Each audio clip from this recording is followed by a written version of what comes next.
memperingati hari lahir Pancasila di kota Ende, Nusa Tenggara Timur.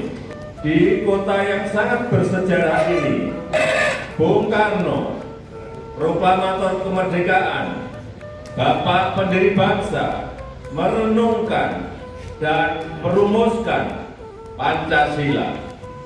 Saya mengajak seluruh anak-anak bangsa dimanapun berada untuk bersama-sama membumikan Pancasila.